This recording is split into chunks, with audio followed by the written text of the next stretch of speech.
The Voice of Calais wordt gepresenteerd en geproduceerd door South16. Daar is hij, uitstekende paas. En wat gebeurt er? Maar hij is gescoord. Het is ongelooflijk. Zo simpel en zo makkelijk aan te zien komen. Hele kon de bal oppikken. Gaf de paas binnendoor. Ja, ik zeg alleen tegen hem dat het scheepbaarlijk is, dat hij die bal op de stip legt. Die legt hem gewoon helemaal niet op de stip. Ik zeg leg dat ding op de stip en die geef hem een rooi. Ik heb hier een verkeerd woord tegen hem gezegd.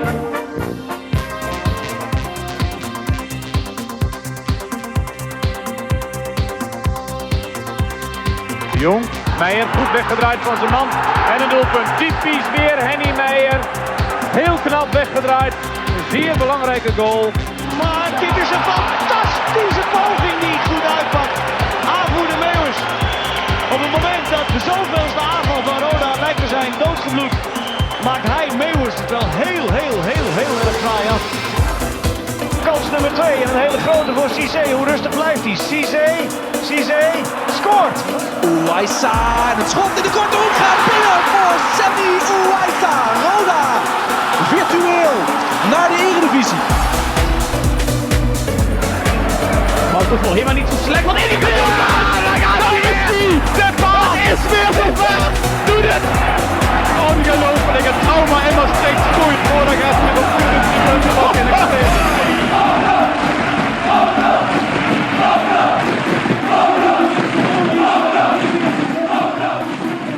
Dit is Joris Peters en je luistert naar The Voice of Calais. Sean Krings. Goedemiddag. Voor de eerste keer officieel co-host in The Voice of Calais. Officieel debuut, dus spannend. Ja, je hebt natuurlijk al 10 keer in de Voice gezeten, maar dan meer als een gast of een gast plus bij die historische podcast. Ja, en we hebben al eens een keer gezegd, Sean, volgens mij hebben we dat eind van vorig seizoen gezegd, maar Sean gaat ons sowieso ondersteunen op de manier dat hij ook soms co-host is, zoals vandaag. Maar ook, Sean gaat vooral de thema-podcast gaat hij pakken. Dus we hebben in de toekomst een podcast over seizoen 2007, 2008. Gaan we een special over doen, hè? Want precies. We moeten ook soms een seizoen eruit pikken, want er zijn natuurlijk wel legendarische seizoenen geweest. Misschien niet altijd met de allerbeste prestaties, maar wel van de dingen die gebeuren en rondom het voetbal gebeuren. En we hebben natuurlijk een 25 jaar PLS-podcast op dingen staan. Hè? En recent hadden we die met huurspelers. En ik merkte al dat het heel veel mensen op een leuke manier enthousiast maakt van, ik ben die speler vergeten. Die was er ook nog. Dus, en dat was ook een beetje wat wij natuurlijk toen hadden. Dus, en dat hopen we dan ook met die andere thema's te krijgen. Ja, dat hoop ik ook. Maar ik denk dat wel zo leuk. Hè? Wie wordt er nog niet enthousiast over 25 jaar PLS? Want daar komen natuurlijk nog wel wat dingen voorbij. Ja. En seizoen 2007, 2008. Nou, ik heb al wat mails gelezen en wat documenten gezien. Dat gaat ook heel interessant worden. Dus ja, Sean Krings schillen jullie regelmatig terug, hoor. Vind het toch niet erg? Ik hoop het niet. Nee, anders horen we dat vanzelf. Nee, dat denk ik niet. Anders hebben ze pech. Nee, maar goed. Hey Sean, ik ga natuurlijk weer aftrappen zoals ik dat altijd doe. Mensen stream en luister ons overal waar je dat normaal natuurlijk gezien ook doet. Maar geef ons vooral door. Hè? Of je dat doet op de socials of dat je nou mond doet. Ik heb vooral gezien bijvoorbeeld The Voice Matchday. En dat is het volgende wat ik jullie natuurlijk wil aanprijzen. Dat ik dat elke keer doe op petjeaf.com/naar The Voice of Calais. Daar hebben we de laatste weken een hele reeks nieuwe abonnees gekregen. Daar zijn we natuurlijk ontzettend blij mee. Ja, daar behandelen we alle matchday thematiek. Voorbesprekingen, nabesprekingen. We hebben een hele hoop onderdelen erin die telkens terugkomen. Zoals sentiment met de opponent, hoe we praten met iemand van de komende tegenstander. En nou ja, goed, we zitten allemaal een hele crew aan mensen die hun zegje doen. En nou ja, goed, ik denk als je daarin geïnteresseerd bent in wat er echt heel erg actueel bij Roda gebeurt, elke wedstrijd, dan zal ik me daarop gaan abonneren. Dus petjeaf.com/naar The Voice of Calais. Voor de rest natuurlijk wat shoutouts bij Roda.nl en naar de Zing Meetube Insta. Ja goed, daar kun je weer volgen wat er in het stadion gezongen wordt. Hebben we nog wat nieuws daar, Sean, bij de Zing Meetube Insta? We hebben wel wat nieuws qua liedjes, maar nog niet qua beeldmateriaal en audiomateriaal. Dus mocht er iemand zijn van, hey, ik heb een geschikt filmpje, stuur het in naar de pagina Zing Meetube of naar Ultras Kerkrade. Ja. Want dat kunnen we altijd gebruiken, want vooral het stukje audio is soms nog wel eens nodig. En het kunnen ook soms liedjes zijn die wel langer horen, maar misschien nog even een keer een refresh nodig hebben. Tuurlijk. Refresh is altijd goed. Übung macht den Meister, zeggen ze. Hè? Dus top Insta-paginaatje voor de sfeer te verhogen, hè? Zodat iedereen kan meezingen.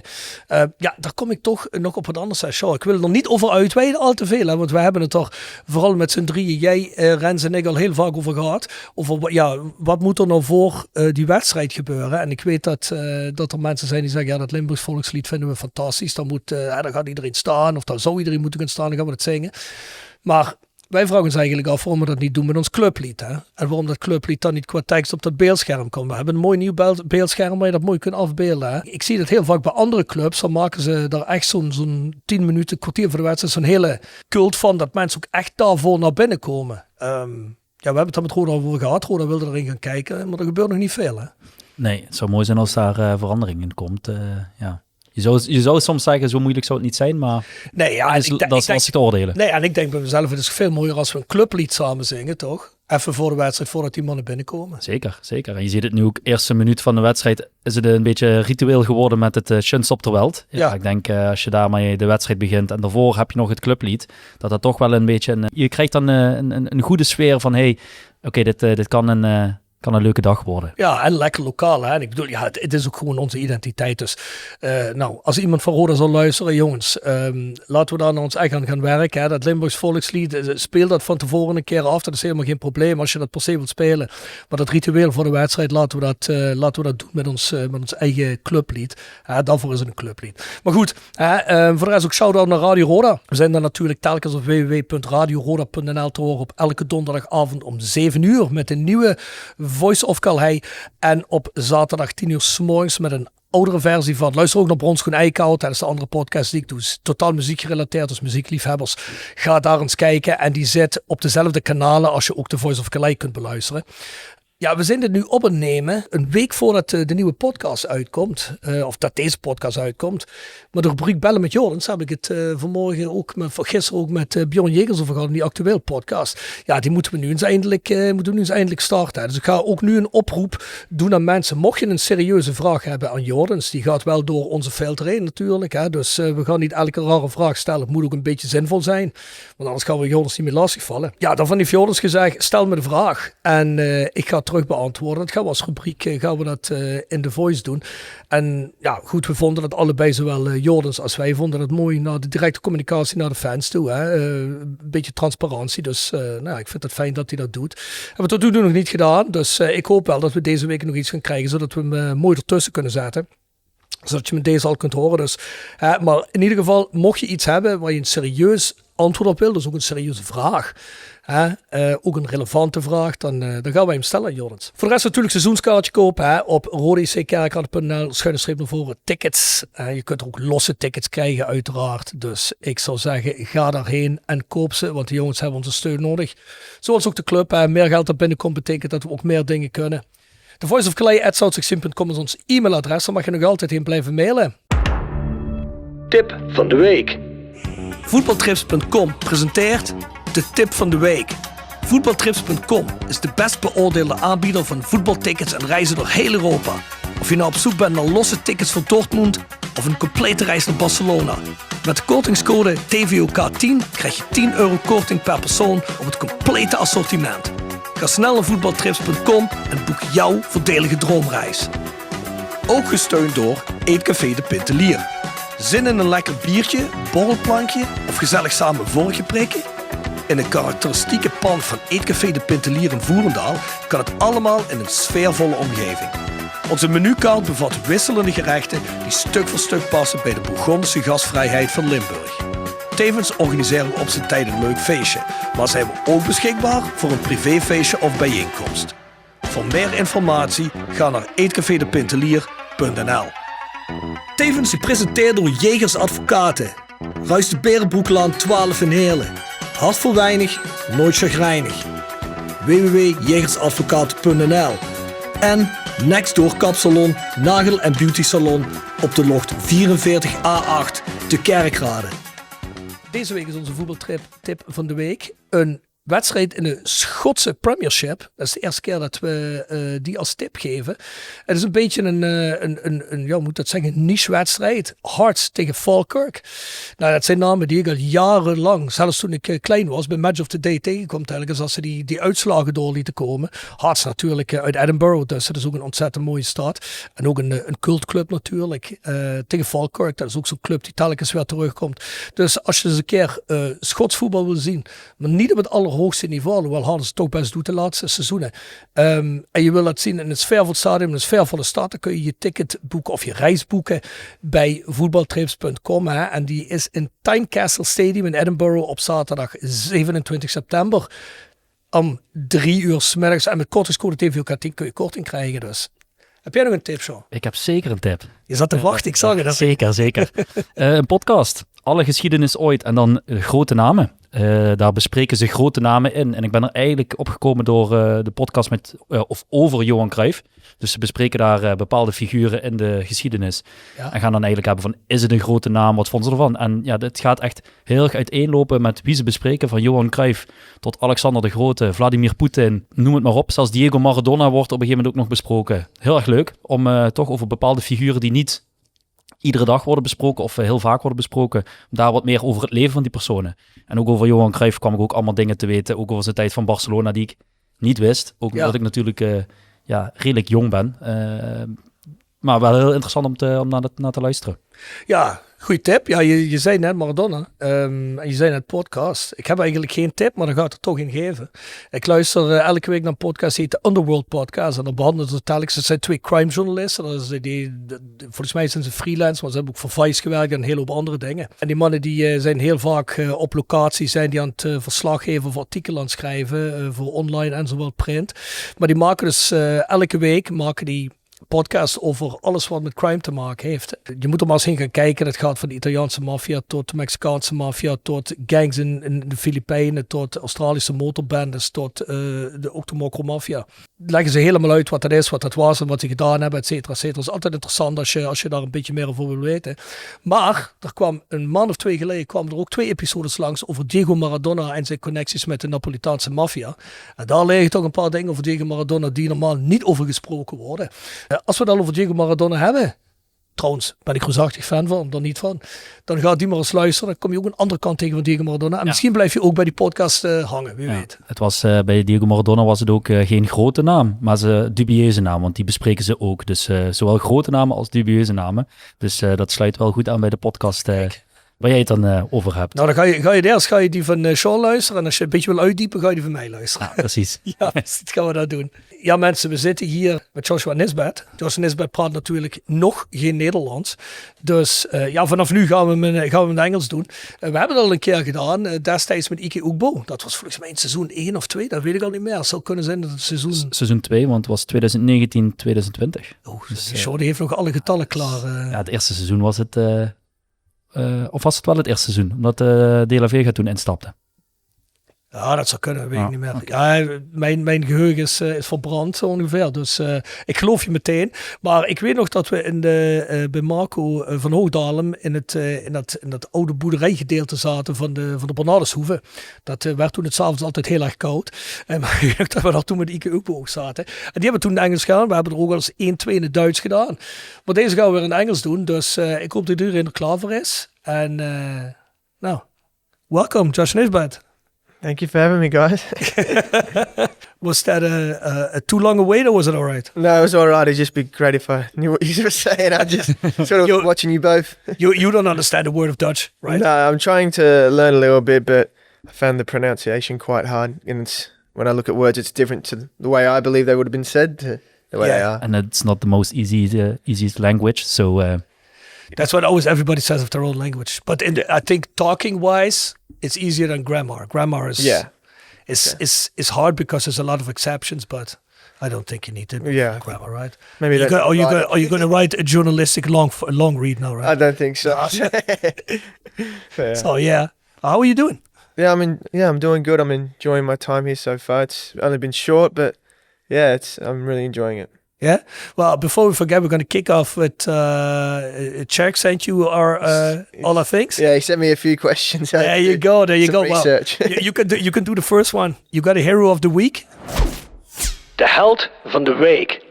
De held van de week wordt gepresenteerd door Café door Kofferegg. Bij ons kun je niet alleen terecht voor live muziek, bruivavolds themafeestjes en parties met de resident, zowel als gast-dj's, maar ook voor livesport op diverse schermen. Van Champions League tot Formule 1, van Eredivisie tot darts. En natuurlijk ook alle uit- en thuiswedstrijden van zowel Roda JC als Alemannia Aachen. Kom en geniet van onze speciaalbieren, cocktails en in de winter verwarmd terras. Café der Kofferegg in Vaals. De kroeg in het Heuvelland. Tevens gesteund door Ask Felix. De partner voor uw payroll, werving en selectie, uitzend- en HR-vraagstukken. Gevestigd in Kerkrade, een regiopark 16D naast LD Packaging. En een geweldig uitzicht op het schoonste stadion ter wereld. Ask Felix. Our ambition, your career. Ook gesteund door Larento. Bij Larento pakken we het aan. Jouw VVE in goede handen. Met helder beheer en slimme oplossingen. Betrouwbaar, betrokken en altijd bereikbaar. Larento. VVE-beheer zoals het hoort. Meer weten? Ga dan naar larento.nl. Yeah, I don't know, like, hero of the week, but I always grew up watching probably Iniesta and stuff like that, but I don't really know hero of the week. Well, you can just name a hero then. Yeah, probably Iniesta. I grew up watching him, Xavi, Iniesta. They were probably the idols in terms of, yeah, just everything. I think maybe the size of them, the way they played, and just sort of what they stood for. Yeah, you say the size of them. Is that a thing that makes them more and quicker and idle of you because you yourself are not 2 meters long either? Yeah, I think like when I'm growing up and watching football players play, I think it'd be hard to maybe compare my game or try and replicate a game of Zlatan Ibrahimovic or someone of this height. So when you see footballers that are maybe not so much taller than me, it's much easier to sort of connect and sort of understand the way they play the game and how I can implement it. Yeah, do you specifically watch footballers like that to see, okay, guys that are not that tall, how exactly do they handle the ball? What choices do they make in situations? How do they position themselves?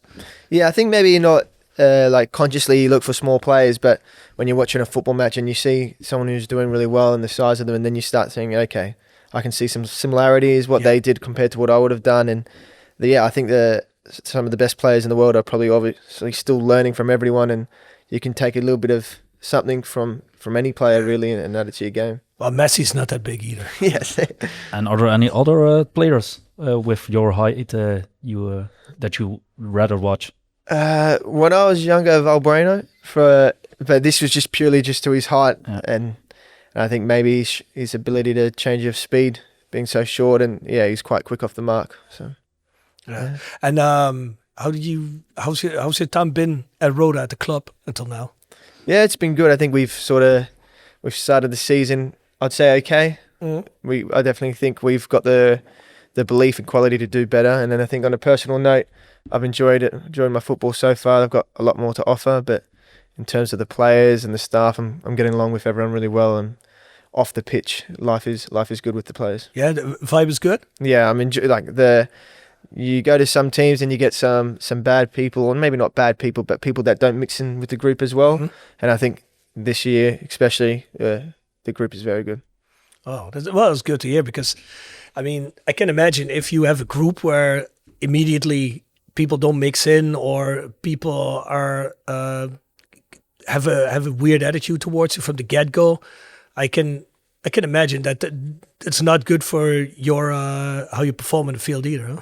Yeah, exactly. I think you see probably most of the best teams, the players that do well sort of probably get on a lot off the pitch as well. So I think coming here and getting along with everyone and making sure that there's good people, there's no divide in the group or bad vibe going with anyone. So yeah. Who do you hang out with off the pitch?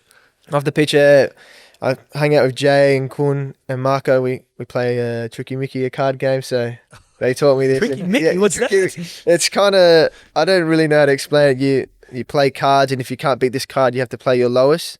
And the idea of the game is to finish as low as you can. But yeah, you know the Dutch name for that game, Sean?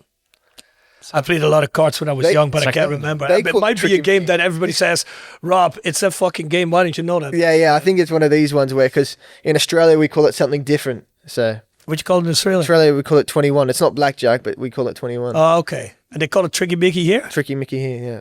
I never heard of that. Never heard of it either. So that's some new school stuff. Yeah, okay, yeah. We're too old for that. Well, I certainly am. But hey, let's do a little rundown of your career until now.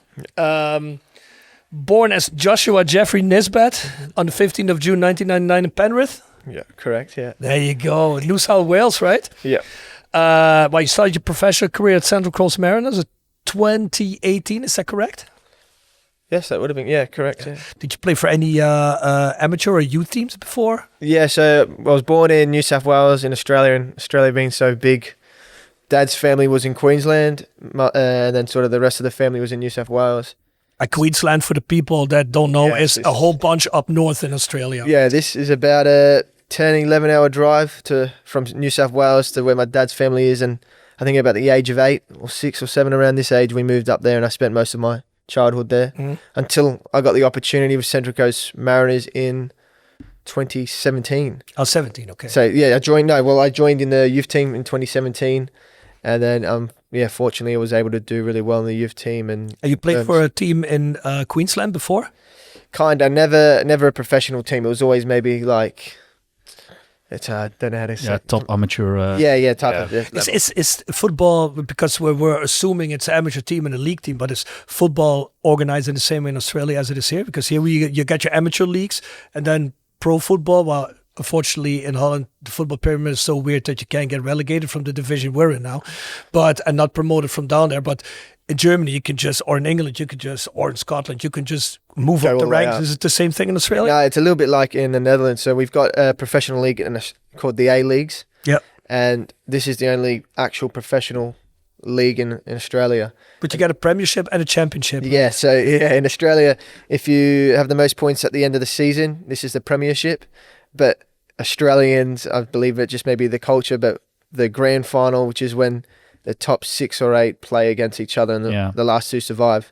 Whoever wins this is sort of, they feel it's more important than the premiership. Yeah, so you can finish first in the premiership, but you don't win the premiership because you have playoffs. Yeah. Oh, so it's a little bit like they do in Belgium. Yeah. Is that how they do in Belgium? Yeah, because if you come 5th, you could win the championship. Yeah, but in Belgium they play a new league phase. And in Australia, there is just a knockout phase. Yeah. So even if you finish first and you lose the first match of the knockout phase, then you're out. Oh, it's a knockout. Okay. Yeah. So the top 6 or 8 are just, once you're in this, it's just like a cup. If you lose, you're out. Top. And so then the Australian fans and even the players, the grand final, the cup final is more important than the premiership, which is, I don't think people in Europe would agree. Well, not in Holland, no. Yeah. Maybe not even in England anymore. I think that and England and Germany are probably the 2 countries in Europe where the cup final is extremely important, but not as important as winning the league. Yeah. No. Yeah. All right. Well, I didn't know it was organized like that. But yeah, you go to Central Coast Mariners in 2017, and then you sign your first pro contract in 18. It was either 18 or 19, but near the start of one of these years. And how old were you then? You were 18?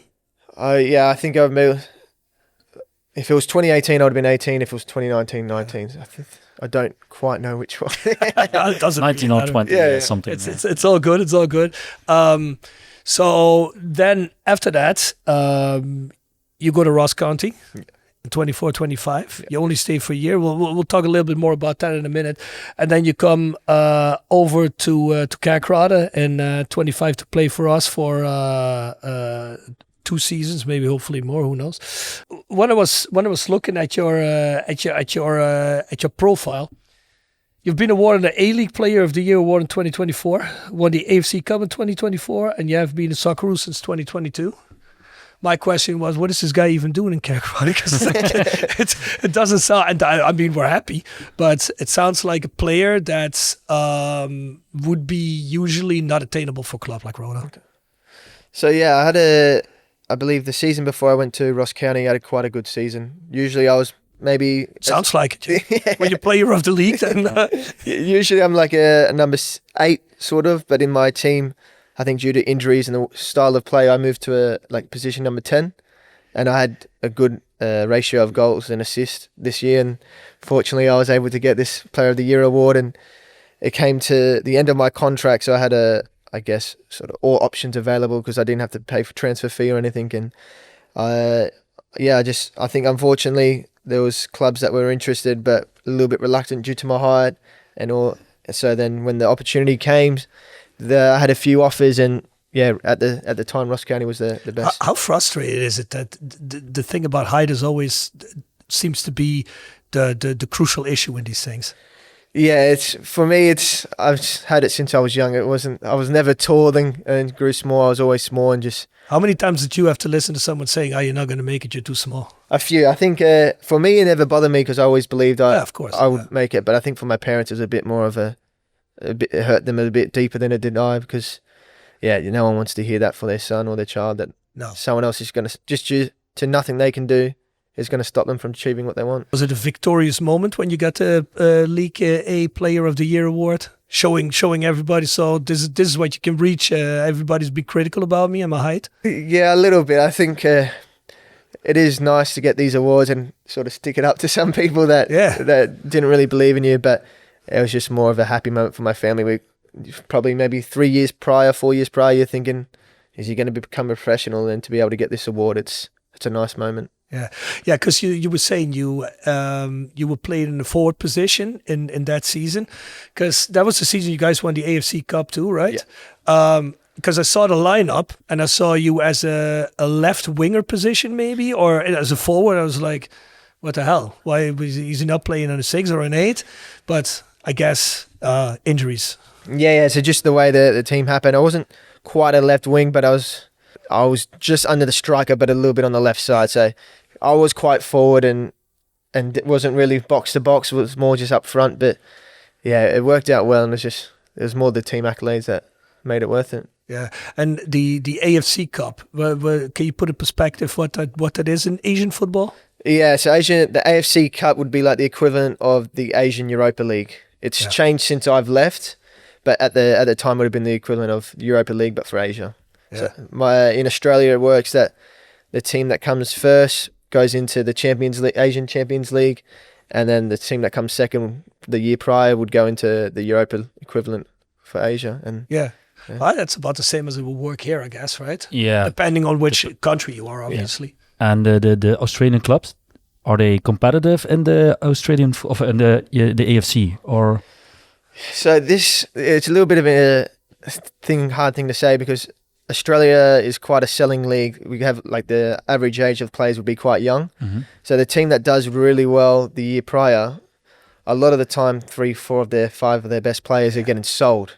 So then they're competing against probably higher quality teams with lesser quality from Japan, or with players which weren't there last season. So usually they don't do as good as probably they are expected to do or as they could do. But I do think it's quite difficult when you're selling your best players every year. Yeah. I think Sydney won it once, right? Western Sydney, Western Sydney won the equivalent of the Asian Champions League for us, and then Central Coast Mariners, my old team, we were the first team to win the Europa League equivalent. Nice. Yeah, because that AFC covers a huge territory, right? It goes basically from Saudi Arabia and all those things to all the way over to to New Zealand, basically, right? Yeah, exactly. I think we versed teams all across our Asia, but now the way the competition works, you're versing Saudi teams, Japanese teams, you can even verse New Zealand teams. So it's a mixture, and you're traveling a lot. The best New Zealand teams play in the A-League, right? What was that, sorry? I said the best New Zealand teams play in the A-League. Yeah. So the A-League's actually has 2 New Zealand teams in it now also. So they have to travel and do international travel most weekends just to be able to play a professional game. Yeah. It's quite a travel. Must be quite expensive. Yeah, I think that's the issue. Just there's so many expenses that get put into this because of the travel and the distance. You got to get accommodation for everyone that comes, where you can just stay at home and take the bus in the morning for games here. So I think Australia they're trying to do their best, and you can tell they are. And unfortunately, just there's a lot of costs involved. Yeah, because I can imagine that. I've been in summer. I visit Halifax every summer because my wife's from Canada, and I go watch Halifax Wanderers. Mm-hmm. They got a young league. I think it's 5 or 6 years old now, the Canadian Premiership. But it's the same thing over there. The travel is enormous. So if you play an away game in Vancouver, Halifax at the East Coast, you go to the West Coast, you travel, 5,000, 6,000 miles. Yeah. So I wonder if, just like in Australia, it must be just the cost of all that. And then it's both leagues. Australia, I think, a richer league than Canada. But you have to put a lot of that sponsor money into expenses. Then you can't put it into players, development of players, because here, no one thinks about taking an airplane anyway, you just take the bus. And when you get an offer for a good player, you have to sell him because you need the money. Yeah, this is the issue. You get, because the league is so expensive to sort of maintain, a lot of young players get opportunities because clubs can't afford to get the big star from somewhere else. So when young players get the opportunity, they do well. And then they, as you said, an overseas club say, we want this player. The clubs are almost in no position to decline this. They have to take the money and just to make sure that the league and their club can maintain. So is that basically what every young Australian player is dreaming of? Just having a good season like you had and then hopefully being able to transfer maybe to Europe? Yeah, I would say majority of players want to do as well as they can in Australia, then take on the challenge of Europe. I think you've seen a few players that have done it and successful, and you see a few players that are at the moment trying to. I think Nestor Rukunda has gone to the Championship. He signed for Bayern from Australia, and he's doing really well in the Championship now. And Geraint Qualley, he signed from Australia to Newcastle. So you see a lot of these moves that have happened, and as a young player, you're never going to say no to these moves. It's what you dream of and how you want to become the best. And hopefully that everyone can, when they do take this step, that they can take the right path and hopefully progress. Yeah, and I mean, you can always go back, right? Yeah. I mean, the way back is always there. So yeah, that's the thing. I think a lot of the dream, I think for a lot of Australian footballers would be to go over to Europe, be really successful, then come back to Australia and sort of almost at the end of your career and enjoy the last moments. Yeah. So you going from Central Coast Mariners to Ross County. You said there were other teams interested, didn't work out.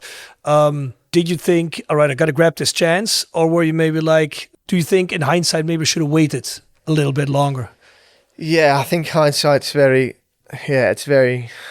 Hindsight's only 2020. Yeah, because I had a few offers before Ross County and I thought, at the moment, I'm getting a lot of traction from some good connections, so maybe I just wait. And then it come to the time where I believe there were already 4 games into the league season, so I was getting to the stage where I sort of need to take something, otherwise I'm sort of diminishing my chances of the Australian national team, and I'll be a lot of steps behind. And look, I think maybe if you look at it from eyes above, it maybe not have been the smartest move for myself, but I'm in Europe now and this is something I wanted to achieve, and I feel like it's led me to this moment and I feel like I'm in a good position now. It led to the moment where you're in our podcast, so it can never be bad. Oh Joshua, it can never be bad. The Sound of Calais. The Sound of Calais wordt gepresenteerd door Hoebe Strafrecht. Hoebe Strafrecht is een advocatenkantoor in Heerlen met een duidelijke specialisatie: strafrecht. Het kantoor onderscheidt zich door onverzettelijke strijdlust, maximale inzet en diepgaande dossierkennis. Met een scherpe blik en heldere strategie staat het kantoor volwassenen en minderjarigen bij in iedere fase van een strafzaak. Bent u of een bekende van u verdacht van een strafbaar feit? Kies dan voor een gespecialiseerde strafrechtadvocaat. Neem contact op via www.hoebestrafrecht.nl of neem telefonisch contact op. Hoebe Strafrecht.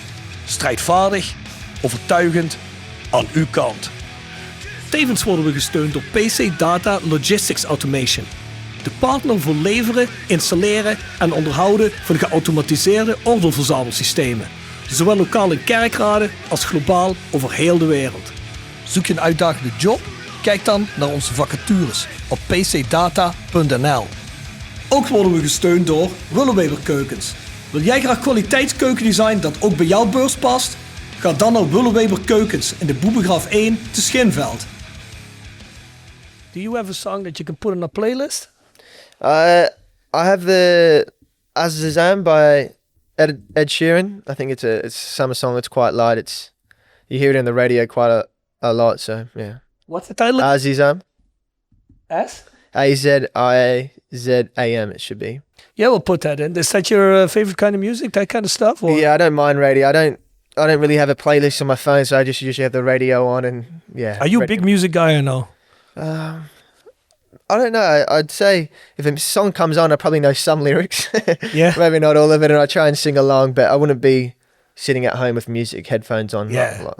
We had guys in the podcast that go like, I don't listen to music. I'm like, what? You don't listen to music at all? At least in the car, you know? Like, I mean, yeah, I would listen to music, but well, you know, you never know. And then you got the other side of things where people like completely like engulfed in everything. But yeah, cool. Now we'll put that one in. Ed Sheeran. I don't think we have an Ed Sheeran song yet. Maybe. I don't know. There is a lot of in the playlist. There's a lot of songs in that playlist over all these seasons. So yeah, it's very diverse. So you go to Ross County. From what I get it, well, not from what I get it, but I think I read this somewhere. Or I don't know where I hit the info, but not your kind of football, maybe. Yeah, I think. When I was in talks with Ross County, the idea was that we were going to try and play a lot of football in the Scottish League, which some teams do and some teams don't. They're a bit more direct, and I thought, well, this would be a great opportunity to play football in a league that's held in quite a physical high regard. And I think as a small player, people can look at me and say, oh, he's physically not capable. So I thought if I was able to achieve this in a league that's extremely physical, then there's not much anyone else can say. And unfortunately, after some not so good results at the start, we sort of changed the style and identity of how we wanted to play. And yeah, this was a lot more direct and just a lot of duels and fighting all the time. Typical Scottish football. Yeah, unfortunately, this is what Europeans believe Scottish is like. And yeah, I didn't think my team was going to play like this when I was speaking. But yeah, this is how it turned out. Well, what they playing? They were playing at the second tier, or they were playing Premiership? They were the first tier when I was there, and then unfortunately, due to a bad season, they got relegated. Yeah, this season for last season. Yeah. Yeah. So how did contact with Roda come about? So when I originally was trying to move from Australia to Europe, I was in contact with a lot of Netherlands. I thought this league would suit me. It's quite a technical league, and yeah, so then when the opportunity came after maybe not, from my standards, definitely not a great season at Ross County, my agents got in contact with Netherlands clubs, and yeah, fortunately Roda was still keen and excited for me. We believe in small players too, don't worry about it. Yeah. Now we had remember Benji Bouchouari? Yeah, a few years ago, and he was also really small, but yeah, this league was perfect for him. Messi-esque. And Messi-esque moves. I'm not even kidding. He went to Saint-Etienne, and there he's one of the best players in the squad. So yeah, he had interest of Olympique Lyon, Trabzonspor, and PAOK, I think. PAOK, yes. But I don't think he got transfers in the end. No. Which sucks. That would have been money for the club. But yeah, what can you do? No, but it's good to see you here, obviously. But I think that the Dutch league, top tier or second tier, is good for a player like Nisbet. Yeah, I think so too. You know, I mean, it is physical to a certain level. So the second tier here, the first division, is a little bit more physical than I think the Eredivisie, but not so physical that, you know, like it's. I mean, you probably know the difference straight away when you play the first game, right? Yeah, I feel like I think just because people wanted the ball a bit more and there was less long ball, the duels weren't as frequent because you have more control of the possession. It's not just battles all the time. So yeah, I noticed it straight away. Yeah, you were between every ball in those first two games, huh? Yeah, it was quite impressive. Just got to do the dirty work for the team, and yeah. Yeah, that's good. That's actually someone we've been looking for years now, right? Yeah, and against Helmond, even due to his height, he won an aerial match. Perfect for you, my friend. So no, well, it's good to see because I think you and Joey in defensive midfield, I think that's something that works way better than last year because we didn't have a a player like you last year that is there to we call him stofzuiger or vacuum cleaner, you know, just it's everything. And I mean, so many recovered balls in those first 2 games, because that was a problem the last 2 seasons, I think. Well, maybe not season before, but definitely last season. They both can really football well, so it's not only the vacuum cleaning. So no, but it's not meant to sound derogatory. I mean, I actually think it's a quality, because nowadays people always look like, but this has been a big discussion, I think, in Holland in general, because we got such a technical league or leagues, and the football culture-wise is more technical and tactical too. People always look at the technical players, but the players that can also play football, obviously, but that do the hard work and the dirty work.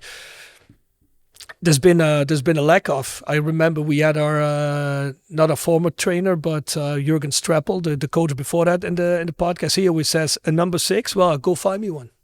Then go tell me where I should get one, because there was just no one you can find someone when you're Liverpool, obviously, but not when you were Roda. So a good player. So I'm actually quite impressed that we got 2 people in a good position there now. Yeah? Roda could contract you because obviously also you got an Italian passport. Well, obviously, maybe people don't know that. I don't know. But so I think your mother has Italian roots? Yeah, so my mum is 100% fully Italian. So when she was young, her family moved from Italy to Australia, and grew up there ever since, and that's how she met my dad. It's handy to have an EU passport as a player, right? Very handy. I think there's a lot of complications if you just have an Asia or Australian passport, so to be able to have the EU, it opens a lot more doors. Yeah, because otherwise, what you have to pay a player minimally? In the Netherlands, no more. It's even more, because you have to pay 150% of the average salary in the Eredivisie or in the Netherlands. So you have to pay a non-EU player, I believe, almost $500,000. Wow. Holy shit. Yeah, it's $500,000. So the average wages in the Eredivisie is 350,000? Yeah, something like that, because Ajax, PSV, Feyenoord, they have such a high salary. They crank up that average. And there, you see in the Eredivisie, you only see the top 3, plus maybe Utrecht or NEC getting players from outside of EU. Yeah, I get it. So that's extremely handy. Where's your mom from in Italy? North, south? Yeah, north. She, I believe she was Varese, which is about maybe 30 to 45 minutes north of Milan. So around this area. She doesn't quite know exactly where her family grew up, but she knows that she was born in that area. Yeah. Still got family there now? I believe we have quite a few extended family there, but not ones that were in really direct contact or quite, I was going to say, otherwise you have next weekend, you have the chance to go down there. Just go on holiday. A quick visit, you know. Who knows? Yeah, because I saw on your Instagram, you've been doing a couple of European nice locations, huh? What was it, this summer or last summer? That was this summer. So I think in Australia, there's nothing really else other than Australia out there. So having the opportunity to be in Europe, especially me and my partner, we thought it'd be best to travel as much as Europe as we can while we're here. So of course. We went to Albania, north of Italy. So you were the Dolomites? France. Yeah, Dolomites, very nice. Dolomites, crazy, yeah. Crazy mountain range. Yeah. Nice. Well, it's good to see someone take an opportunity of the chances that life offers. That's awesome. Let's take a little step back again. So after all your good achievements in the A-League, you got called up for the Socceroos. Yeah, so I was doing quite well in the league, and was that 2022? 2020. This would have been 2024. 24? No, or 23. 2023, okay. Yeah. Or maybe it was the under 21 before. Yeah, I think, that's... okay. So throughout my, I guess, young career, I had never been selected for any national team, whether it be under 16s, 15s, and I believe maybe in 2022 I was selected for under 23s. Mm-hmm. And I was actually one of the oldest there, but I think I got the least game time out of everyone at that time. So it's kind of funny how things change a little bit to, I think maybe a year later or a year and a half later, and I was representing the full national team. Yeah. 3 times. Yeah, 3 times now. Did you know you played against a current teammate? I did. So when he signed, we started talking. Lagout Martinez. Against Lebanon. I was just checking the squads and I saw they played against each other. Obviously also in the AFC, yeah. Yeah, so he was in the AFC, and my very first game, my debut was against him So yeah. You debuted against him, Then, and he was actually playing? I think he started on the bench, but then he come on into the game. He came in as a substitute. Yeah. So see how the hand of fate plays. Yes, so such an interesting way that things work out. Yeah, crazy. You would have never known that guy that came off the bench would be a teammate a little bit later. Did you win the game? Yeah, I think we won the game. We definitely won the game. I think this one was 5-0, I believe. 5-0. Yeah. Oh, yeah. That's correct. Yeah.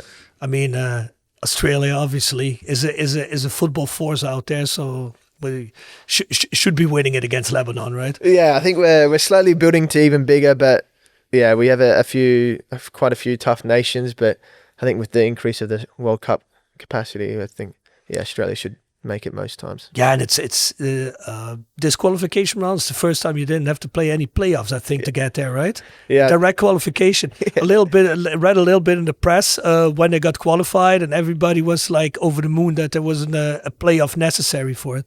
Yeah, because I think for the last World Cup we had to play Peru in like the elimination, because I think it was between us and I think South America, I believe. Yeah. Mm-hmm. There's like a one spot that whoever wins this game gets to be the extra team, and Australia went all the way to win that one.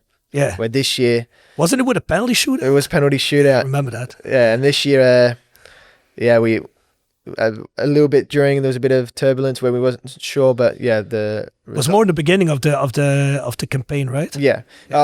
So the campaign was it was a fair few group stages, but this most important recent one, there was a little bit of turbulence, and then results turned our way, and Australia got some good results, and fortunately finished second in our group, which meant automatic qualification. Yeah, after Japan, right? After Japan, yeah. Good.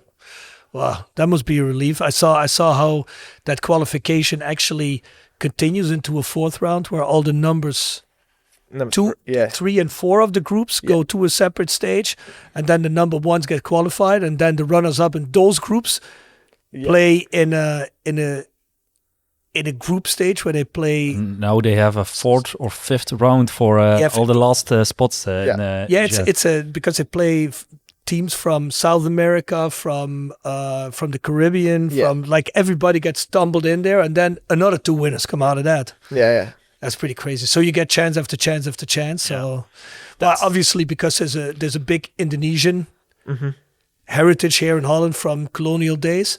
So in Holland, the Indonesian team has been in the news a little bit, and did you see that documentary? I think it was it on ESPN about Indonesia trying to qualify? I didn't see the documentary, but I know there is one, and there is a podcast, the Highway. It's also about the Indonesia football team.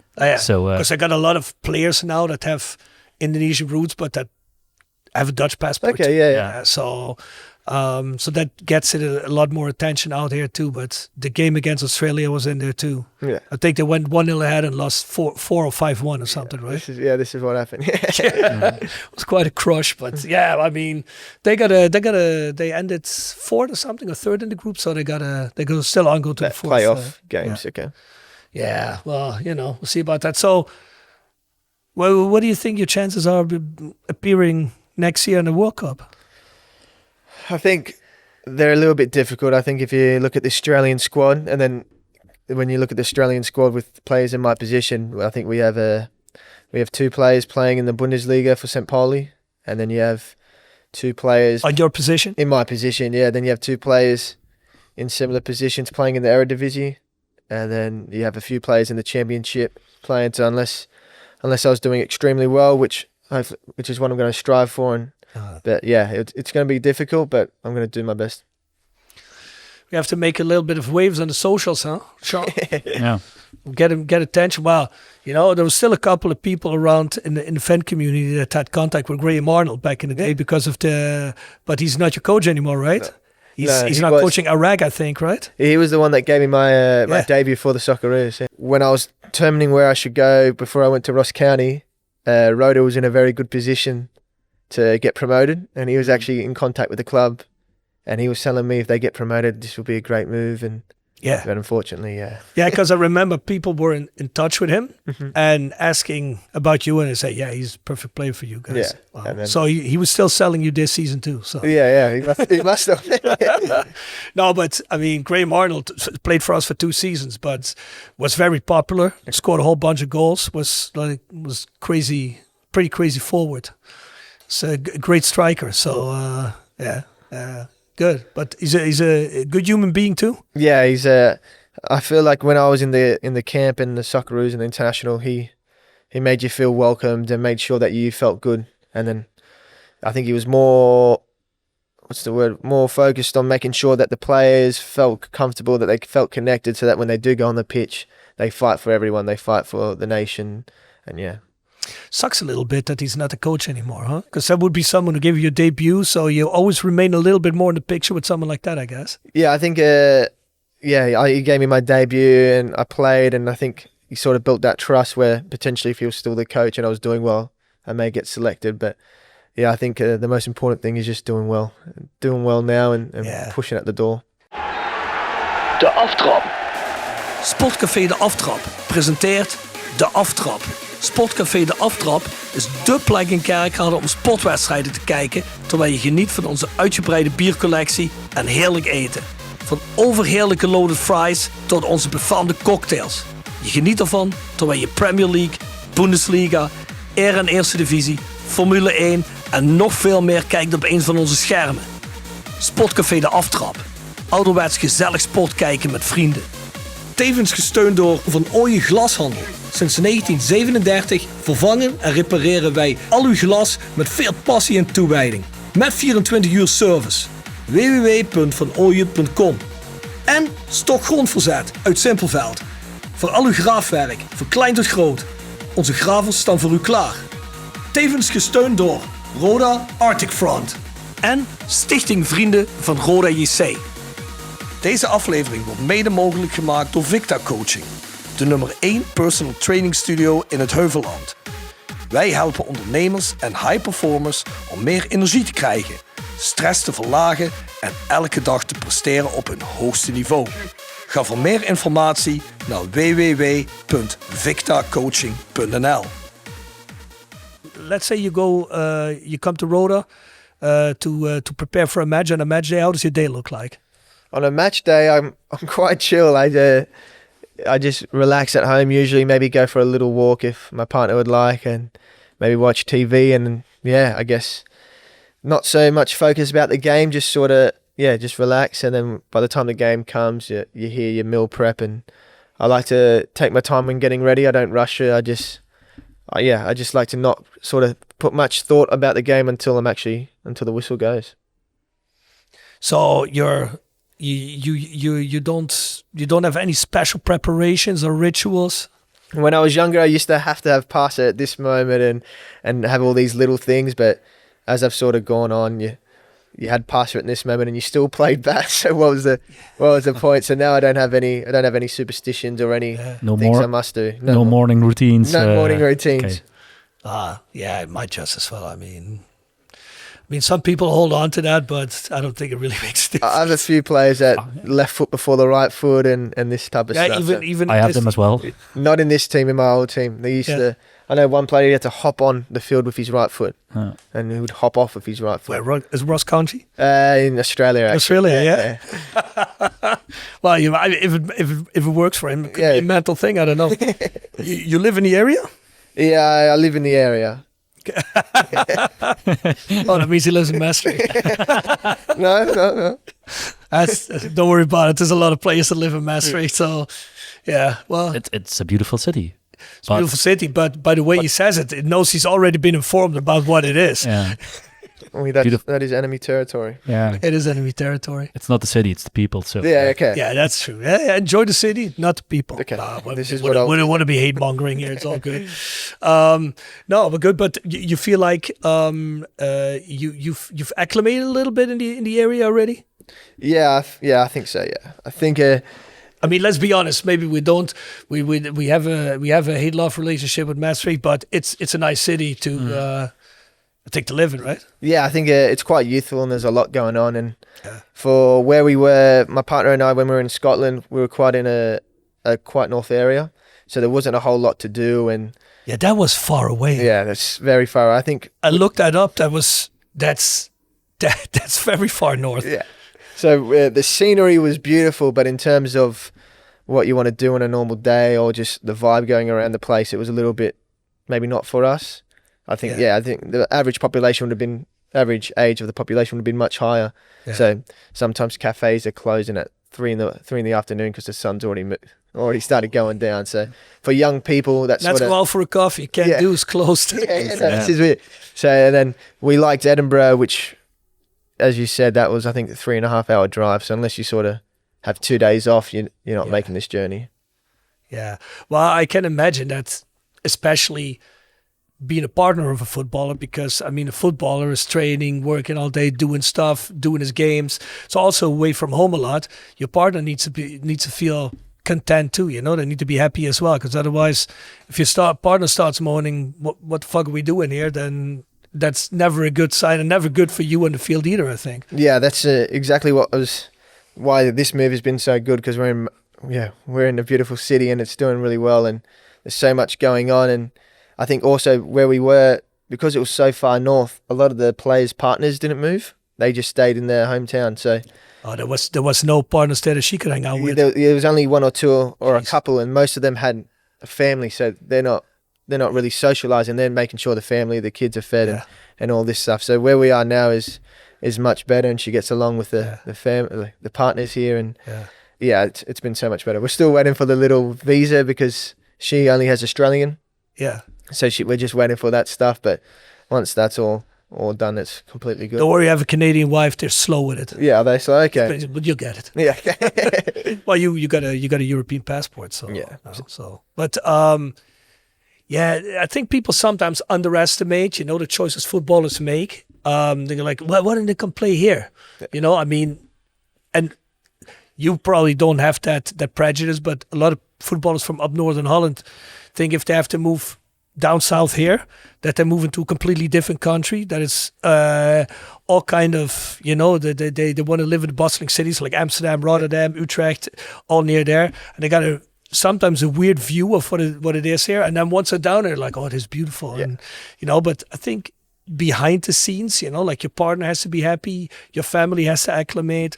When you get kids, they got to go to school. You got to take your kids away from a situation they're in. I think it's sometimes harder. I think us as fans, we go like, what does this guy not want to play for us? Or why is he not coming? Or why is this not working out? But I think there's a lot of stuff behind the scenes that goes on that a lot of people don't realize. And I think you gave a good insight on that, talking about these things. Yeah, I find it interesting because you see some of these massive transfers that happen these days and they don't work out. And I believe it probably would be what happens behind the scenes. The family's not happy here. There's so much else going on, which I know on the football pitch it looks like, what did he do there? But he's probably not feeling himself or not confident. Yeah. And this is just purely due to stuff off the pitch, nothing to do with the football. Yeah, that's why I also think it's very important. Well, first off, obviously for the family to feel welcomed and feel good and make connections socially. But I think what a lot of clubs don't realize is that maybe having someone that, because there's also a lot of players that come without family, they just come on their own, to have someone they can talk to that shows them the ropes in a certain area and shows them where to go, shows them what to do. Someone who really, like someone in a, how would you call that in English? Teambegeleider. Yeah, team manager. We say team manager, but it's the person who arranges everything for you. Insurance, accommodation, some things like that. Yeah, I think that's very important. Obviously, you can't call a guy 24/7 all the time. Some players of Roda in the past, they thought they could. Really? They thought it was a support line. How do I switch on the TV? Read the fucking manual. But there's been situations like Sean said where it was actually as bad as that. Yeah. Can you bring me some toilet paper? Really? Yeah, there's a supermarket around the corner. Just open the door.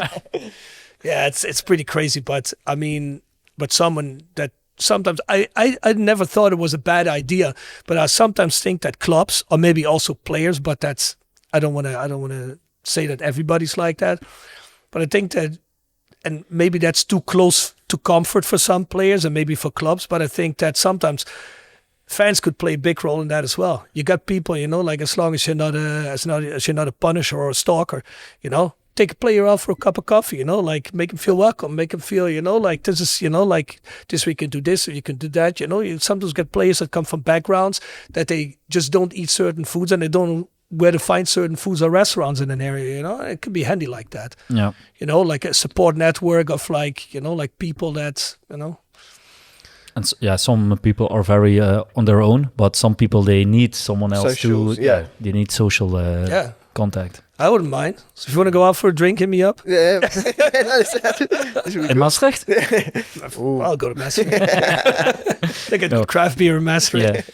Enough. Yeah. Is there anything what you miss in Europe, what you had in Australia in terms of food or any stuff? I think the weather is a big part. I think Australia, it's a little bit like Netherlands. Because it's so hot, sometimes you can just get rain for 3-4 days out of nowhere, and then the rest of the days are good again. So a little bit like Netherlands, where the weather's changes a lot. But I think when I was in Australia, I probably took for granted how nice and easy accessible the beaches were. I think we'd have a training session and you just go to the beach after because you've got a few hours and it's obviously a nice day. Where, especially when I was in Scotland, it was like going to the beach is like some massive event. Like it's not like a normal thing. It's like, this is what we're doing today. How long a drive was it? To the nice. There was a few beaches that were nearby, but to get to a nice one, probably also two hours away. Yeah, and that's the same as here, approximately. And in Scotland, you need good weather to go to the beach. You're not just you can't go any day. You need to put 2 wetsuits over each other to go into the water, probably. Or you have to wait the 2 days where the weather is nice enough to go to the beach. Well, I was in the UK last weekend. And they said, we had a really great summer. And I was like, how so? Just like, it didn't rain every week. And that to them was already a great summer. So I was like, was it particularly hot? It really wasn't, but I don't know. But yeah, I can imagine. But in Australia, almost every city is along the coast, right? Yeah, because so there's always a beach there. Yeah, I think 70% of Australia is inhabitable. So that's all in the middle. So all the cities and the locations are along the water. And then, as I said, you say, you want to come beach today? And, it's all good. It's like... Because it's so common. Yeah. Just because it's something you always do, you get invited to the beach and you say, no, I'm all good today. How many foreign players did you have at Central Coast Mariners that were like, come on, let's do beach? And you're like, Well, a few of them couldn't. We had one boy who couldn't swim, so this is. One boy who couldn't swim. Yeah, it was a bit risky when he went to the beach. He was always waiting to the lifesavers to come. It was. Name him and shame him. No, I can't. So how many did you in Australia? Did you always look in your shoes before you put your shoes on, or no? This is a big. Don't get me wrong. This is an urban legend. This is some scary animals in Australia. I'll admit that, but I don't think. I never really checked my shoes or anything. There was 1 or 2 times maybe you had a frog or something in your shoe, but never a snake or a big spider or anything like that. Yeah. Oh, in Australia you got some tiny spiders that are... Also, they're the worst ones. Because where you have out of the 30 most lethal animals worldwide, 25 are in Australia or something like that. Something like this where we have over 80% of the most. How come they're all on that continent? That's what I ask myself sometimes. If they ever want to be in a great country, they chose where they wanted to be. I think we could either go in Europe and where it's cold sometimes, or I get it. Yeah, so you are naming and shaping. Hey, but did you know before you came here that Roda actually has a nice history of Australian players? Not a great deal, but we had a couple of really good ones. Yeah, so I knew of Graham Arnold for sure, and then actually I played with one player that's been here, I believe, on loan, Danny De Silva. Yes. So we're at Central Coast Mariners. He was there for a bit, and I was How old was he when you played with him? How old was he? He would have returned from Europe, so I think he went 16 to Roma. Yeah, and he was 9. You got him on loan from Roma, I think. Yeah, he was 18 or 19 when he came from Roma to us. Do you know how says 13, 14? Which season? Yeah. I mean, no, 15, 16 and 16, 17. But the second season, he went early back to Australia. Yeah, he barely got any chances here, I think. Okay, yeah. Well, then I don't believe. Yeah, he would have maybe been 20 then when he come back. Yeah. It was a really good player, but Really talented. his physique was not enough for some matches here. Yeah, he wasn't big either, but he didn't have the physique either. At least you have a physique, and you know, like you go into whatever. But he was mostly relying on his technical side at that point. So Yeah. And what we have? Well, Tommy Juric. Tommy Juric, yeah. I know. That was a big deal when he came, huh? Yeah. Really, yeah. Yeah, I think he had a very high salary. Okay. And he was he had a lot of injuries, but he was a really good striker. Yeah. You can when you saw him playing, you thought, oh, really He good just striker. happened to be injured a lot. Yeah. Yeah, my favorite was Kalac though. Yeah. He was great. He was also part of our most successful team. So Yeah, one of the most successful. He played in the match against AC Milan here, and then So well, that's what he got his contract, his transfer for, I think, to Milan, right? He was the goalkeeper when I went my first year when I went to Roda. So he was the keeper then. Yeah. So, so this has been a bit of a history. So you have to, so you have to put your stamp on. I have to make my mark and keep the good work up. Have you had any contact with Daniel da Silva as well when you went to Roda, or? No, not since I've been at Roda. But when I was in Australia, like where he started playing for a few of the oppositions, and he would say hello and have a chat after the game. But yeah, I'm not sure if he knows I'm at Roda or not. But yeah.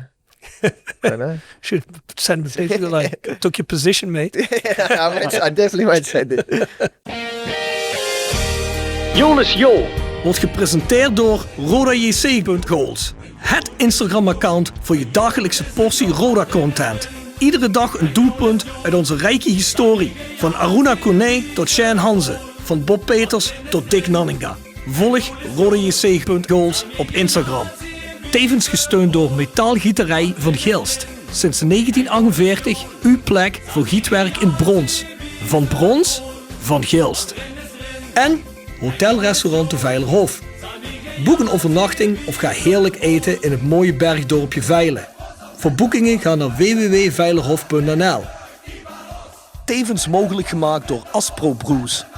Aspro Brews is de craftbierbrouwer die trots is op de Limburgse cultuur. Bekend van bieren zoals Sollicitaire, Proemenvlaai en natuurlijk tot 12 de Maan. Op zoek naar een proeverij op locatie? Of wil je snel gaan genieten van onze speciaalbieren? Check dan onze website asprobrews.nl of vraag ernaar bij jouw slijterij of horecazaak. You have a Roda goal? Can be something from this season. No, so I did a little bit of research and spoke to a few players and then I watched and they said the Mitch's goal in the playoff against NAC. Oh, yeah, nice. And obviously because play with Mitch, so I'll say this one. I think it was it was the first 2-1 win, and it was the first goal. So yeah, it was his first goal. Yeah, everybody says the second goal of that match. So I think we are relieved somebody set the first goal. In that period before, he never really got used on the position that he got used in the playoffs that time, Mitchell, right? Yeah. Yeah. Well, let's see. He's coming into the games pretty strong now. So yeah.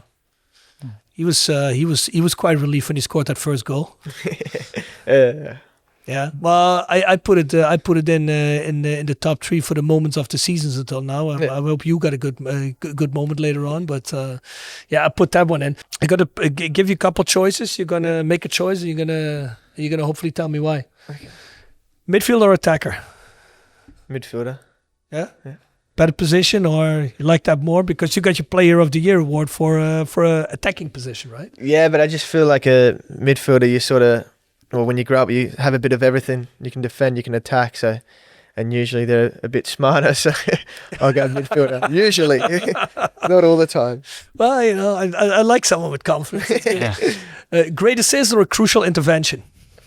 Probably great assist. Yeah. Gosford or Sydney? Sydney is so big, so like if you said Sydney would be like, it would almost be like Amsterdam, Rotterdam, Utrecht, all these places together because it's so big. There's so huge, many. Right? Yeah, but I'll say Gosford because this is where This is my club.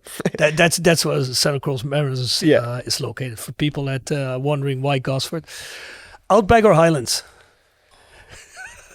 See, Both suck. Yeah, no. I don't know. The Highlands were quite beautiful, especially my parents come visited and they said, like, wow, it's kind of reminds them of Braveheart a lot. So. Yeah, but that's because they just had to stay for 2 weeks. Yeah, that is true. They have to say it. But I think nothing beats Australia. Yeah. Okay. Outback or Central Coast? Probably Central Coast because this is the water. This is beautiful. Nice. Yeah, I betcha. Don Cowie or Kevin Van Dessel? I think there's only one answer. Don Cowie. Both great coaches, but yeah, one's Wow, got to be the one I'm playing for now. Yes. Kevin Van Dessel or Graham Arnold? Both great coaches. It's a hard one, right? Yeah. You don't need to be subtle. Kevin's not going to be subtle either. So, no, I bet. Yeah, that's a hard choice to make. F3 Derby or Derby of the South? I've not. You haven't played the Derby I've of not the been South. much. At the moment, I'll say F3 Derby, but yeah, we'll wait to see when I'm in one. Maybe we have to ask at the end of the season again. Yeah, We'll do a little call in for you and then ask again. Which one? Yeah. For the people that remember now, remind us. We do a recap with Josh. For people that don't know what the F3 Derby is, would you like to explain? Yeah, it's just I say it's a derby. It's still an hour and 10 minutes away to the next club, but in Australia, this is they consider derby. It's my old club, Central Coast Mariners, versus Newcastle Jets, which is just probably an hour and 10 minutes north. Yeah. And the F3 was the old freeway, I guess, right? It was the old freeway, and then they've changed the name now. But there's actually a trophy for the league games for this derby where it's actually a piece of the motorway.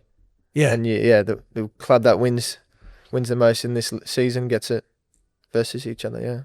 And do you have a rivalry feeling with Newcastle or no? Yeah, there is a little bit. I think especially for the fans, I think it's kind of like, I feel like Central Coast was doing really well. It's usually one team doing really well, the other one not doing well, and it sort of rotates a little bit. But when I was playing for Central Coast, we were doing well and they weren't. So yeah, the fans were definitely passionate for it. Does it go wild in the stands or no? A little bit, like because the away day is still an hour trip. The club makes sure they provide buses and everyone comes. So, yeah, it does get a little bit wild, and you can tell. I guess you don't take that many away fans to every game, right? Because there's a couple of away games that are very far away, huh? Yeah, so for Central Coast, there's maybe 3 or 4 teams in New South Wales, which is travelable by bus. So we travel there, but I'd say maybe half the remaining teams, you've got to catch a flight to get to. Damn. So for fans, that would be a hard thing to organize for Kumpeltribune, no? Yeah. Charter flights. Charter flights. I want to see your announcement in the after. It goes like, guys, charter flight from Beek this weekend. Perth away or VVV Venlo away? Perth away. Yeah, Perth. That'll be what's that? A 5-6 hour flight? It's a 6-hour flight, and usually because it's such a long flight, you get to go the day like 2 days before the game. So then when you finish your training session, you're along some beautiful coastline and water and great cities, Perth. You get to party. And not so, after a win, yes. Yeah. And Perth away or Auckland away? Well, I didn't get to do Auckland away. Oh. They got introduced the season I left. Well, Wellington away then. I'm still saying Perth. Yeah. Perth. Okay. Because Auckland away, they're not the 2 New Zealand teams. Yeah, and I saw Bart Vriends, a Dutch player. He plays for Adelaide United, and I saw they played Auckland, and they went earlier to Auckland, and there were very nice pictures. Yeah, he said. I can imagine that. Like if you go earlier and catch a nice restaurant or something, like, are you allowed to do that? Do they let you go to a restaurant, or is it no? We'll all eat at the hotel, and that's what it is. Yes, I think it just depends on the coaches. I had one coach where we had to play 3 games in a matter of a week, and they were all 3 away. So during the week we played in Melbourne. And then he gave us maybe the day or 2, and he said, after training, you guys can do whatever you want tonight or like whatever. So it just depends on the coaches. But I'd say before the game, majority of coaches will say nothing, like stay in their hotel. You can go for a walk, but no restaurants or anything like this. But then I think that a fair few of them say, if if you get the win, go to whatever you like. Don't wait till the result is in. Yeah, exactly. And because it's such a long flight, most of the time you have to stay the night after the game also. So yeah, then this is when, if you're doing really well, you can enjoy it. Yeah. Haggis or kangaroo steak? Well, I didn't try haggis, but everyone up there says it's incredible. And I have tried kangaroo, and I'd say kangaroo because Well, good, because you tried it. Yeah. Okay. Vegemite or peanut butter? So I'd say Vegemite. Not too much. A little light spread is it's great on toast. I wonder how many people know what Vegemite is. I don't know what Vegemite is. I saw it, but I thought it's you want to explain it? It's like a really, really salty spread that. Do you know Marmite? yes. It's like this, but Australian's version. Well, yeah, Australia was, and it's a lot worse. Well, people say it's a lot worse, but Australians love this. Yeah. Okay. English people eat Marmite too. Yeah. So it's a bit sweeter, I think. Marmite's a lot less. Yeah. Yeah. It's a yeast extract, isn't it? Yeah. It's a residue of a yeast process, I think, of yeasting. I think something like this, but it just makes it super salty. But well, people who grew up in the 80s like me, they know it from the Man at Work song, right? He just looked at me and laughed at me and gave me a Vegemite sandwich. You remember that song? From a Land Down Under? you don't know. I come from a land down under. You know the song. Maybe when I heard it. Yeah, no, you definitely know the song. 100%. Unless you want to sing for us. Not today, but I will do it a different occasion. No worries. Give me a couple beers and I will. Bluey or Sesame Street? Sesame Street, yeah. What, you don't like Bluey? No. My God, I got a 4-year-old son. I've watched Bluey like really, yeah. I watched all seasons 10 times. I love it now.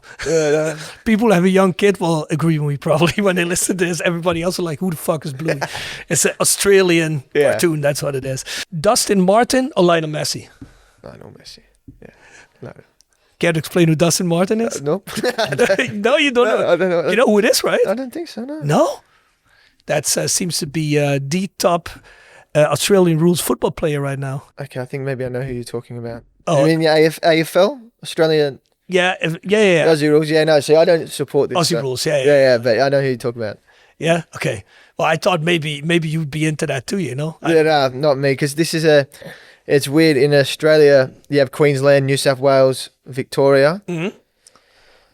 New South Wales is very rugby league. Yeah. And then Victoria is very Australian football. Yeah. And Queensland, not at all? They're a little bit rugby league, I'd say. Okay.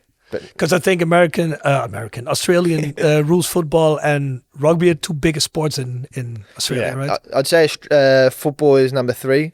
And then it is probably, rugby league and Australian football. And then what, cricket? Yeah, maybe cricket is number 4. Yeah. Well, I do have to say... I think in the early 90s or late 80s, you had a broadcasting channel called Sky Channel. Mm-hmm. They did American football, they did the WWF, WWE, all that wrestling stuff, and they also had Aussie rules football on.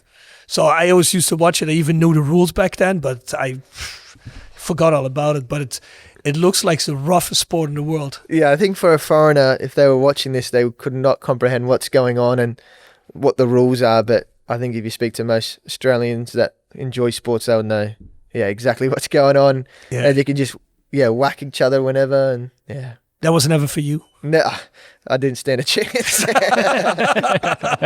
Well, you might be quick between all these guys. I think I'd get knocked out most games. Could also be fun. Yeah. Well, I don't know if getting knocked out is so much fun. Well, how would you explain that sport to a European anyways? Do you guys know what Gaelic is? It's like the... Gaelic football? Yeah. Yeah. It's a little bit like this. But I don't know a lot of Europeans know what that is. So it's like you wouldn't even know netball. You know netball? I know netball, but I doubt whether a lot of people would know it. It's very niche out here, all that stuff. But would you say it's a rougher, crazier version of rugby? Yeah, rougher and crazier version. Yeah, for sure. Well, because I think that says enough, maybe. American football without all the suits on. Yes, yeah. And less tactical. Well, less structured. Let me put it less that structure. Way. Yeah. Because also in the Australian league, not just everything's coming from the front. You can have defenders coming from behind also. So you think you're safe, and the next thing you know, you're chaos. Yeah. Right? But yeah, I'm probably not as tactical as American football for sure. Yeah. I am definitely going to watch a game. Yeah, no. Did you ever hear about this? Yeah, No, but I'm definitely going to watch a game. The sports guy that you are, I'm kind of astonished, Sean. I don't mean anything by it. It's cool, but I would definitely watch it for you. There's, I think maybe on Netflix or somewhere else, there's, you know how they do these documentaries of a whole season, whatever. They also have Aussie rules football documentaries like that of a whole season. You should watch it. It's awesome. There'll be. You can either search up like the biggest hits, which would just be the tackles, or like they call them speckies, which is like some spectacular catch you can do. Yeah, which they love doing that also. Yeah, there's some crazy stuff in there. Yeah, I like it. It's kind of good. And they also use football goals, right? They have like. It's a combination of a rugby and a football goal. This is Gaelic, but the Australian rugby is it's not like this. Okay, we're getting confused and getting all the sports mixed up now. That's all good. That's all good. So how much do you suffer from cliches like this? Not so much. How many Crocodile Dundee quotes do you get a day? Well, all the boys say, "What's the biggest this have you seen? Like, how big's the spiders and stuff?" And I just tell them, you don't see them. You don't see them as much as you think. But for example, they say like, "Oh, you must see spiders that are massive," and you do every now and then, but it's not nowhere near as much as they think. But kangaroos, you do see a lot. Yeah. You don't ride them to school like some people. I've been told. Apparently, people think that kangaroos can be quite aggressive, huh? See, this is. I always hear that Australians think a lot different about kangaroos than everybody else in the world thinks about them.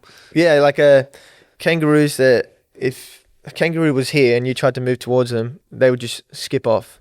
Oh, they would skip off. Yeah, you would very, very rarely see one that goes to fight you. Or I see the videos online where you have one choking a dog or trying to drown this dog. And You've seen that? I've seen this. Like I saw that yesterday or 2 days ago. Yeah. There was a little viral thing. He was like, "You're drowning my dog." And the guy's going out there trying to box it. Yeah, and then you see his phone dump in the water. See the same. You haven't seen? Yeah, I see. I've seen another video of a man fighting a kangaroo. So I can. But that kangaroo with that dog, that thing looks aggressive, muscular. Yeah. But this is I would say 99% of your interactions with a kangaroo, it's just gonna not gonna bother. Skip. Yeah. Of course. Hey, so what are your goals in the short term here? Goals in the short term is to try and do as well as I can. Let's get back to football. Yeah. No more kangaroos. I just want to play as well as I can and put myself in the best position to make the Socceroos, which is the Australian national team. And I think to do that, I need to keep doing well defensively, but do a lot better in terms of goals and assists here. Yeah, we need to find a way to use a hashtag to get to get him at least in the squad or something. What do you think, Sean? Nisbet for Socceroo. Nisbet for Socceroo 2026. Great. Right? Well, I mean, must be quite an adventure because there's so many countries taking part now of the World Cup, right? 48. Yeah. It's ridiculous. How long does it last now? 2 months or so? 6 weeks. I am planning to go next year. All 6 weeks? Yeah, no, not all 6 weeks, but I want to go a few weeks to the States or to Mexico. Or Canada. It's across all, it's across a whole continent. So well, I mean, it could be quite an adventure. I think I can imagine it. If you follow the Dutch team, you obviously, I don't know. I don't think it's decided where anyone plays yet. Well, no. Everybody's qualified yet. Anyways. They are not even qualified yet. Yeah, I think the Dutch squad will qualify. So, but it could also be that you have to, take a long trek to go to place. But it'll be a nice adventure. Yeah. Hey, and where do you see yourself in 5 years? I think 5 years, hopefully at a World Cup, because this would be around the same time. But I don't really have an idea where. I just want to do as well as I can and reach the highest football level I can. And then by that time, I would be, 30, 31. You have a dream club where you I want to try and attain this? I grew up supporting Chelsea, so if I was able to get to the Premier League, that would be incredible. But I think any top 5 league, any big club would be incredible. Is that also because you grew up supporting Chelsea, the Premier League, probably watching a lot of that you took the chance on Ross County because it was kind of close to, and maybe you could get noticed by clubs in England? Yeah, well, part of the idea to go to Scotland was that it's connected to the UK, and they've got so many clubs, and football is such a big part of their culture that if you do well, you're going to have eyes on you, and the opportunity to get another good move is so, wouldn't say easy, but it is achievable. It's not like it's some crazy thing you have to do. So yeah, and also I think even the lower leagues to some extent are very much present even abroad. Yeah. I mean, and if you asked average people that are somewhat interested in football, I think they could name you probably a couple of League One clubs. Yeah. You know, so I mean, so if you probably end up saying this, there's always eyes on that. I think so. Yeah, that'd be well. Who knows? Maybe still achievable. But first, you gotta get us promoted, Josh. Yeah, I gotta do well here before you do anything, and then we'll see. Yeah, it's also possible. Maybe we'll make you an offer you can't refuse. Right, Sean? Yeah, not the mafia way, the financial way. Proper. So, what do you think? Where can we end at the end of the season? I think we've got the squad and the players to get promotion for sure. I think, and I also think if you don't believe this, then you can't achieve this. You know, that's true. I think you have to have your sights on the biggest thing possible, and that's promotion. There's obviously been a big, I saw, what do you call it, a big switch in everything since last season. I mean, new coach, a lot of new players, of which you were one. Was a lot of disappointment last season on the fan side because you probably heard that we almost got promoted 2 seasons ago. And last season was kind of should I call it, a deception for everybody. How much is that still a thing in the team for the players that are still there, or do you not really notice anything? No, I think there was a few players that experienced this moment, and obviously we're very, very disappointed. Yeah. But also regarding to last season, so they can so people like Joshua and Justin Treichel and all those guys, they came out of a season. I mean, Treichel had a good season, but for example, players like Joshua Schwierten, they had a pretty rough season. I mean, they came in as this guy can do maybe something, and then I think he didn't get a lot of chances. It wasn't really working out for him.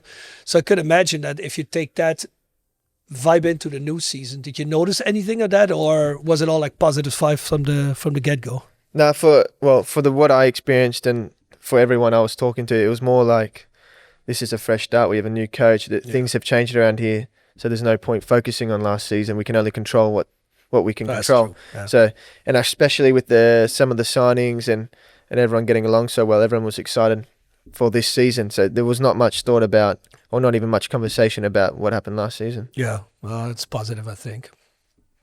Yeah, I was saying in the podcast we recorded yesterday, besides everybody that's new, like you and a couple other guys, you know, like the guys in defense and everything that are working out pretty well. With Joshua Schwierten, we kind of got a bonus player because he was barely present like this last season, and now he's already scored twice, and he's actually he's doing what they expected of him last season. So that's kind of cool because we were already thinking, well, you know, maybe it's not working out. So I'm quite happy about it that even guys like him are now clicking and working out. So that's pretty good. But what do you think, Sean? Do we have a luxury problem on the 10 position?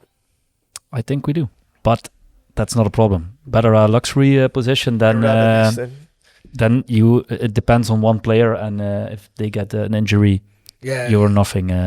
Because we got Schwierten, Paulus, Breij can also play at the 10 position. Last two were pretty creative, so I don't know. No, but I think it's a good thing, and you will definitely get suspensions, injuries, or something like that. So then we are happy to have extra players for that position.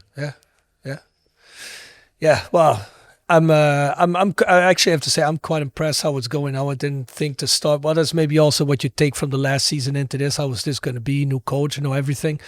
But I think it's working out pretty well. So I mean, VVV was a little bit of a dip. Yeah.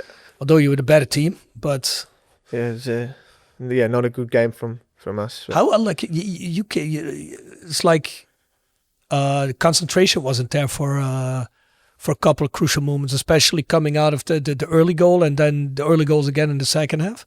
Yeah, I think the first goal was sort of, it's come off the crossbar and hit Justin in the back, and then it was more luck than anything. Yeah, then you're a bit disappointed, but I think the second half we didn't come out at halftime with what we needed, and you saw that they scored early, and when you're 2 goals behind, this is always going to be difficult. And I think we got 2-1, and we sort of had the belief that we could maybe go on to win this, and then when the third one goes in, it's sort of it's a dagger. Yeah. But the difference between this season and last season, you see a lot of energy in the team. Okay, and that's a really big difference. Okay. Yeah, no, I agree. And I mean, one good example would be you. I mean, that's the kind of energy that was definitely missing last year. So, yeah, I think. Yeah, but also, I haven't seen a team yet in these first 4 games where I was like, well, this team is so extraordinarily good that we cannot beat them. So yeah. I think that's a good sign. Eindhoven they won 3 games from 3, having not conceded a goal, and I thought when we played them here that we were the better team. But even though it was a draw, I thought we deserved more from that game. Yeah, I also think that Eindhoven, I think they, when they played Willem II, they had a lot of luck against Willem II, and against RKC they had also a lot of luck because their goalkeeper is a really good goalkeeper. And he basically saved, the same as last Friday here, but then they scored the goal instead of it being a draw, right? Yeah. And you saw they came here just to draw, not to come for a victory. Yeah, but I mean, if you look all in all, I mean, PSV under 21 is the only team that won 4 games, and other than that, we got 7 points, and the best team over us is what, 10 points or 11, something like that. I mean, it's the beginning of the season, so we're still in the race for everything. Yeah. The big difference is you see a good energy in the squad, and you see players who want to win, who are the play is very good, but you see, I think we can improve. Yeah.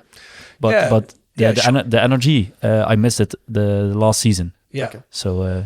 It's good to see that, and also in combinations that work out. You can see, I guess, what's being done at practice. So I mean, it's as a fan, I'm confident. Okay, this is we want to make you excited. That's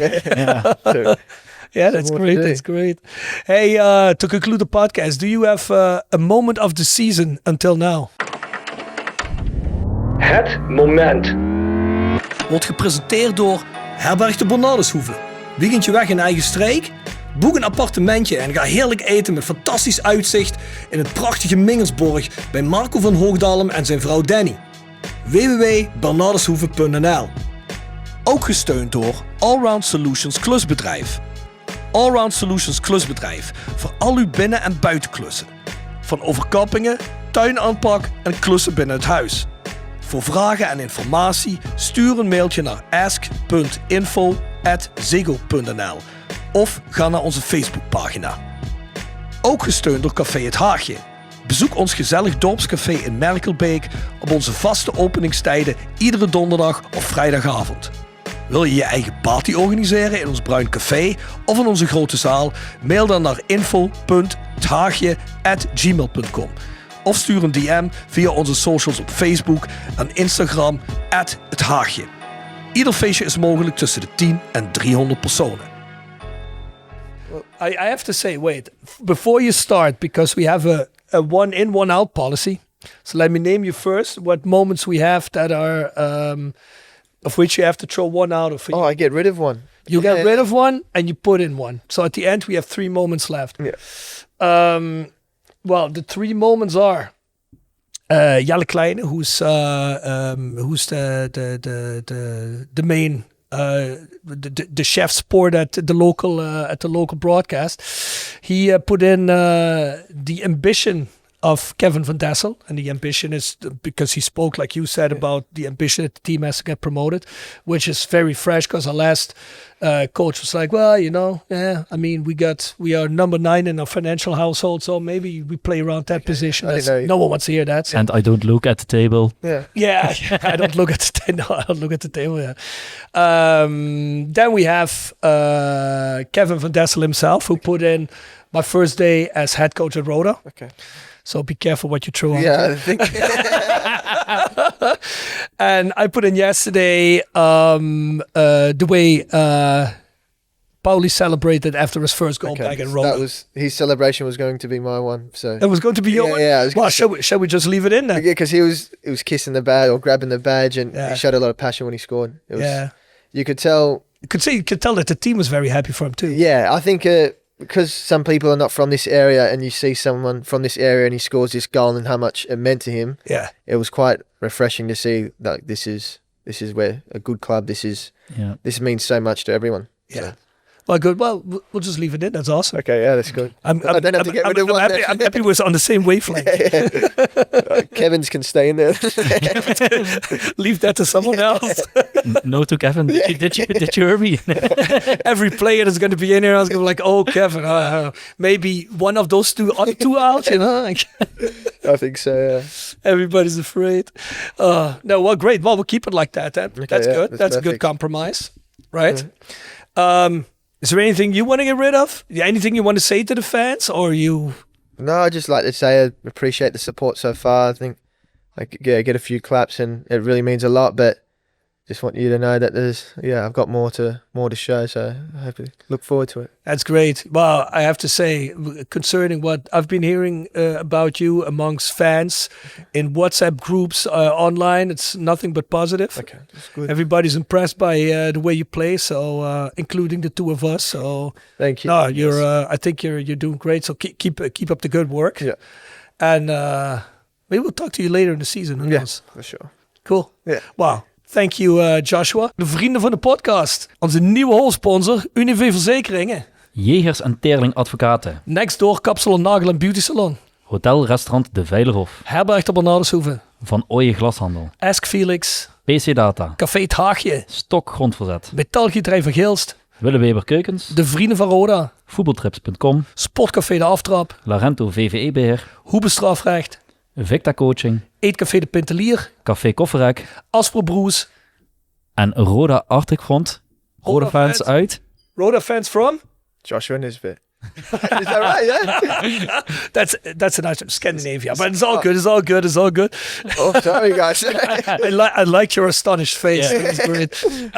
Nou, schrijf ons op de Voice of Clay @south16.com. South16.com is de shop. En abonneer je op petjeaf.com/naar de Voice of Clay. En vergeet ons niet te volgen en te delen dat je deze podcast streamt.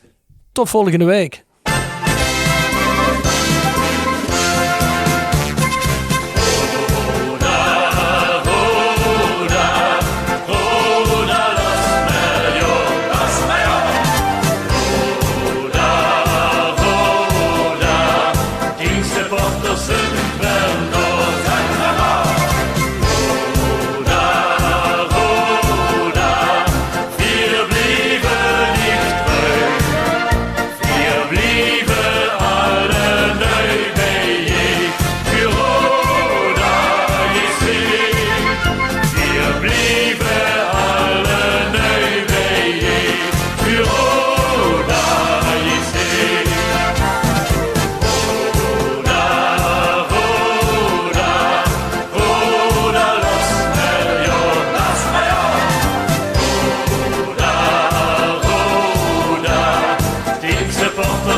Welt, ze zullen zich vermjeven.